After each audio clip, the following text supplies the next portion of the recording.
Mercier, bonsoir. Quel est le chiffre, quel est le dernier chiffre de la participation? Alors, selon les derniers chiffres officiels, un peu plus de 41% de participation. C'est moins encore que lors du premier tour de l'élection présidentielle, où moins d'un électeur sur deux ne s'était présenté aux urnes. Qu'est-ce qui s'est passé? C'est une sorte de boycott. Voilà comment me synthétiser un jeune qui n'a pas voté aujourd'hui. Les électeurs ont voulu passer un message à leur classe politique. Nous ne voulons voter que pour des candidats qui ont un programme, des compétences, une intégrité, une volonté de vraiment faire avancer le pays. Aucun des candidats ne mérite que je ne salisse mon doigt, en référence à l'encre qui permet de signaler si l'on a voté. Voilà une phrase que j'ai beaucoup entendue aujourd'hui. Vous l'avez dit, 1500 listes, plus de 15 000 candidats présentés pour 217 sièges.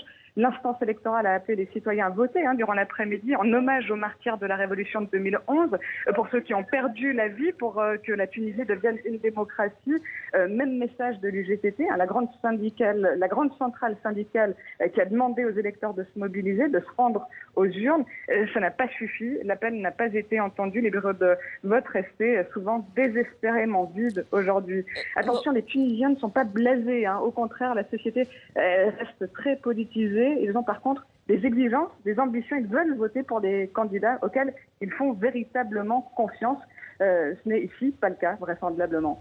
Maureen, le parti de Nabil Karoui, l'homme d'affaires qui est arrivé deuxième à la présidentielle, donc revendique la première place pour sa liste. Les islamistes d'Ennahda aussi. Est-ce que ces informations ont déjà été confirmées par l'ISI? Non, pas de résultat. Encore, le dépouillement est toujours en cours. On est dans un flou total. Je me trouve au QG de Nabil Karoui. Ses équipes annonçaient en début de soirée sa victoire. Elles sont allées jusqu'à envoyer un communiqué de presse. Et puis au même moment, effectivement, les islamistes d'Ennahda annonçaient qu'ils l'avaient emporté. La situation est encore confuse. On attend donc les résultats officiels. Selon les sondages aux sorties des urnes, Ennahda serait en tête, suivi du parti de Nabil Karoui, Kalb Tounes. Si ce résultat se confirme, on voit très difficilement pour l'heure comment ce Parlement parviendra à former un gouvernement.